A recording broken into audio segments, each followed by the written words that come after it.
दोस्तों नमस्कार, हाजिर है एक बार फिर से आज की बड़ी और ताजा खबरों के साथ। बस आपसे निवेदन है, कृपया वीडियो को लाइक कर दें, चैनल को सब्सक्राइब कर लें और घंटी बटन जरूर दबा दें। वहीं पहली बड़ी खबर है, अखिलेश यादव ने बीजेपी पर बोला जोरदार हमला, कहा आमदनी दोगुनी करने की जगह बीजेपी ने दोगुनी कर दी महंगाई। ये आपको बता दें कि अखिलेश यादव ने यूपी की सरकार पर हमला बोलते हुए कहा कि बीजेपी के पास बढ़ती महंगाई के लिए कोई भी जवाब नहीं है। जिन्हें आमदनी दोगुनी करनी थी उन्होंने महंगाई को दोगुना कर दिया। बीजेपी कपट के दलदल में झूठ का कमल खिला रही है, लेकिन झूठ का कमल नहीं खिलेगा। जब इंटरनेशनल मार्केट में पेट्रोल डीजल के दाम कम थे तब भी केंद्र की बीजेपी सरकार जनता को मुनाफाखोरी के जरिए लूट रही थी। अखिलेश यादव ने सवाल करते हुए कहा कि यह मुनाफा किसकी जेब में जा रहा है, भ्रष्टाचार कितना बढ़ गया है। उप मुख्यमंत्री ने इस पर मुख्यमंत्री को चिट्ठी लिखी है। कोरोना काल में सरकार ने जनता को अनाथ छोड़ दिया।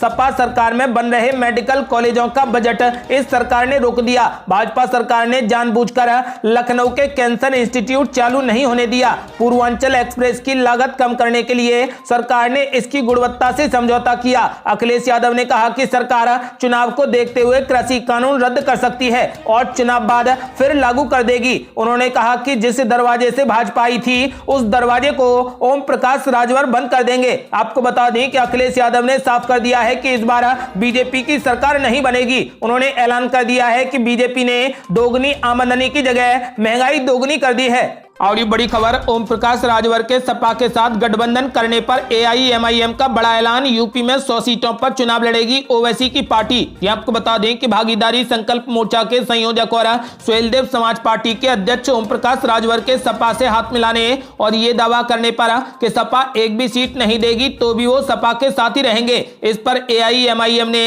अब तीखी प्रतिक्रिया व्यक्त की है। पार्टी के प्रदेश अध्यक्ष शौकत अली ने कहा कि उनकी पार्टी ने प्रदेश की 100 सीटों को चुनकर उन पर अपने उम्मीदवार खड़े करने का फैसला बहुत पहले कर लिया था और पार्टी अपने इस फैसले पर कायम है। पार्टी प्रदेश की 100 सीटों पर चुनाव लड़ेगी। आपको बता दें कि उन्होंने सपा के साथ ओम प्रकाश राजभर द्वारा गठबंधन किए जाने पर कहा कि फिलहाल अभी ये स्पष्ट नहीं है कि राजभर सिर्फ अपनी पार्टी के साथ सपा के साथ गए हैं या फिर भागीदारी संकल्प मोर्चा के साथ गए हैं। ये तो अभी स्पष्ट नहीं हुआ है। अब देखना यह भी है कि सपा के साथ ओम प्रकाश राजभर के गठबंधन में एआईएमआईएम को शामिल किया जाता है या फिर हमारी पार्टी को बाहर किया जाता है। ये तो राजभर से बात करने पर साफ होगा।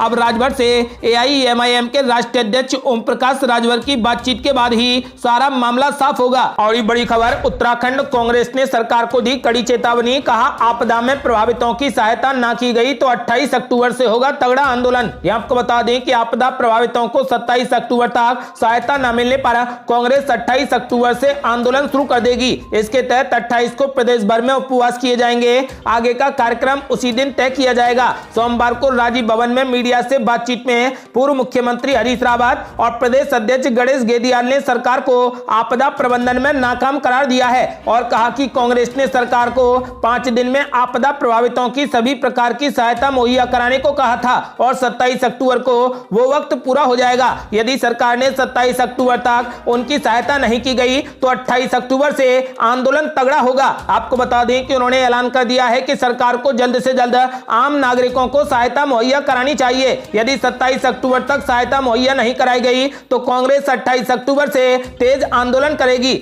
और बड़ी खबर, G23 से मिला सबक, कांग्रेस को मंजूर नहीं पार्टी की आलोचना, अब मेंबर बनाने से पहले खिलाएगी कसम। ये आपको बता दें कि सार्वजनिक मंचों पर अपनी ही पार्टी नेताओं द्वारा आलोचना झेलने के बाद कांग्रेस ने अब इसका काट ढूंढ लिया है। पार्टी नेतृत्व से लेकर संगठन, चुनाव समेत कई मसलों पर G23 समूह द्वारा कांग्रेस की खुली आलोचनाओं के बाद पार्टी ने कार्यकर्ताओं से लेकर नेताओं तक से पार्टी की आलोचना न करने का वचन मांगा है। कांग्रेस ने स्पष्ट किया है कि पार्टी की प्राथमिक सदस्यता लेने वालों को यह हल्फनामा देना होगा कि वो सार्वजनिक मंचों पर कभी भी पार्टी की नीतियों एवं कार्यक्रमों की आलोचना नहीं करेगा। आपको बता दें कि कांग्रेस के नए मेंबरशिप फॉर्म में लिखा है कि मैं धर्मनिरपेक्षता, समाजवाद और लोकतंत्र के सिद्धांतों को बढ़ावा देने के लिए सदस्यता लेता हूं। मैं प्रत्यक्ष या फिर अप्रत्यक्ष रूप से खुले तौर पर या किसी तरीके से पार्टी मंचों के अलावा पार्टी की स्वीकृत नीतियों और कार्यक्रमों की प्रतिकूल आलोचना नहीं करूंगा। आपको बता दें कि कांग्रेस का यह कदम उस संदर्भ में आया आया है, जिसमें G23 नेताओं ने मीडिया से बातचीत के दौरान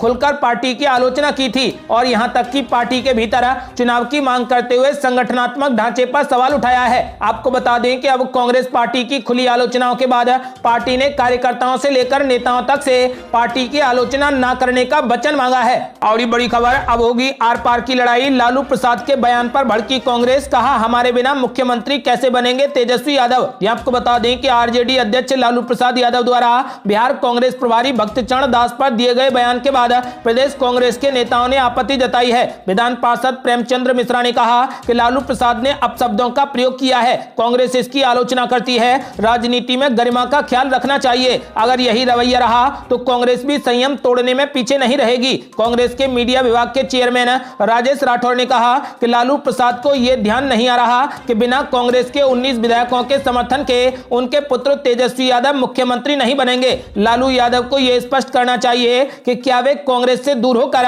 जदयू या भाजपा किसके साथ जाकर अपने पुत्र को मुख्यमंत्री बनाने का सपना देख रहे हैं। प्रदेश प्रवक्ता आशित नाथ तिवारी ने कहा, यह सिर्फ किसी व्यक्ति का अपमान नहीं है बल्कि ये दलित समुदाय का अपमान है। आखिर उन्हें दलित समुदाय से इतनी परेशानी क्यों है। उन्होंने आरोप लगाया है कि लालू यादव पुत्र मोह में सामंतवादी होते जा रहे हैं। कांग्रेस नेता अमरेंद्र सिंह ने कहा कि उपचुनाव में होने वाली अपनी हार पर निश्चित जानकर आरजेडी नेताओं के बोल बिगड़ गए हैं। वे भाजपा और जेडीयू पर हमला बोलने के बजाय कांग्रेस पर हमलावर हो गए हैं। प्रवीण सिंह कुशवाहा ने कहा कि लालू यादव हमेशा से दलितों का अपमान करते रहे हैं। जेल जाने के बावजूद भी उनमें कोई भी बदलाव नहीं आया है। और ये बड़ी खबर, कांग्रेस ने ली एक और प्रतिज्ञा, प्रियंका गांधी का बड़ा ऐलान। कहा यूपी में सरकार बनने पर 10 लाख रुपए तक लोगों को मिलेगा फ्री में इलाज। ये आपको बता दें कि कांग्रेस ने सोमवार को एक और प्रतिज्ञा का ऐलान किया है। कांग्रेस की राष्ट्रीय महासचिव और यूपी प्रभारी प्रियंका गांधी ने कहा कि उत्तर प्रदेश में उनकी पार्टी की सरकार बनने पर 10 लाख रुपए तक का मुफ्त सरकारी इलाज लोगों को दिया जाएगा।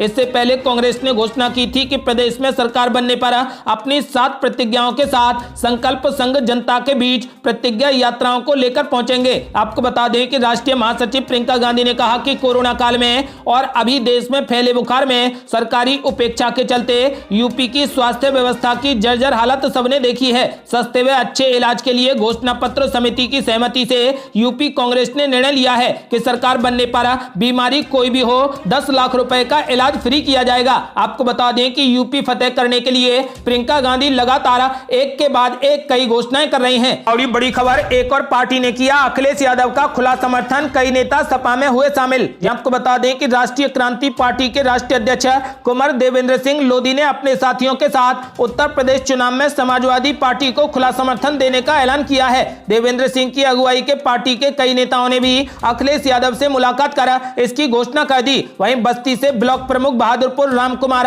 अपने सैकड़ों साथियों के साथ भाजपा को छोड़कर सपा में शामिल हो गए। आपको बता दें कि खुद अखिलेश यादव ने उन्हें सपा की सदस्यता ग्रहण करवाई। अखिलेश यादव लगातार यूपी में बड़े बड़े गठबंधन करते जा रहे हैं। वो छोटे छोटे दलों को अपने साथ लेकर आ रहे हैं। उन्होंने पहले ही ऐलान कर दिया है कि इस बार बीजेपी का सुपड़ा साफ करना है। इस वजह से वो कई दलों के साथ गठबंधन कर चुके हैं और आने वाले समय में भी गठबंधन जारी रहेगा।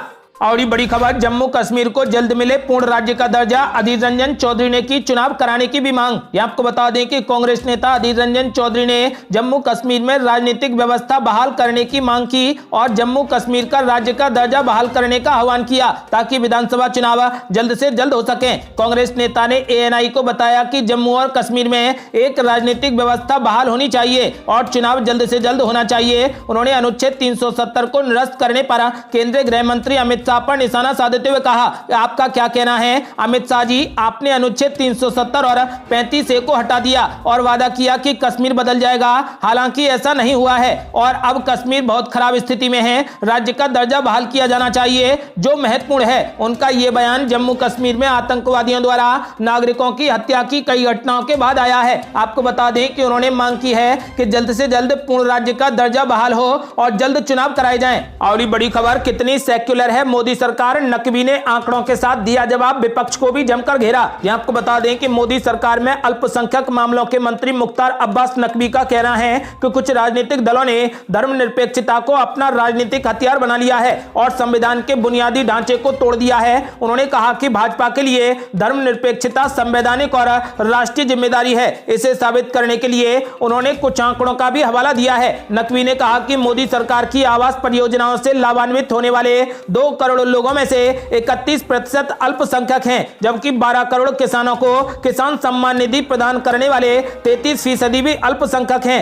भाजपा अल्पसंख्यक मोर्चा की राष्ट्रीय कार्यकारिणी की बैठक को संबोधित करते हुए उन्होंने आरोप लगाया कि विपक्षी दल अपने राजनीतिक लाभ के लिए धर्मनिरपेक्षता का इस्तेमाल कर रहे हैं और भारतीय संविधान के उद्देश्यों को धोखा दे रहे हैं। नकवी ने कहा कि कुछ लोगों ने केवल अपने राजनीतिक लाभ के लिए धर्मनिरपेक्षता शब्द का इस्तेमाल किया है। और बड़ी खबर, बंगाल भाजपा महासचिव का बड़ा ऐलान, कहा टीएमसी नेताओं को शामिल करना शीर्ष नेताओं की गलती। ये आपको बता दें कि भाजपा के राष्ट्रीय महासचिव अनुपम हजारा ने कहा कि पार्टी के शीर्ष नेताओं ने पश्चिम बंगाल विधानसभा चुनाव से अपने तृणमूल कांग्रेस के नेताओं को शामिल करके गलती की है। उनमें भाजपा और पार्टी की विचारधारा के लिए कोई भी सम्मान नहीं था। इसके पीछे वफादार और लंबे वक्त से पार्टी में चल रहे कार्यकर्ताओं को नजरअंदाज किया गया। विधानसभा चुनाव से पहले हाई वोल्टेज अभियान के दौरान उनसे सलाह तक नहीं ली गई थी। पीटीआई के मुताबिक भाजपा के राष्ट्रीय महासचिव अनुपम हजारा ने पार्टी नेतृत्व पर भी सवाल उठाए हैं। उन्होंने कहा कि पश्चिम बंगाल विधानसभा चुनाव से पहले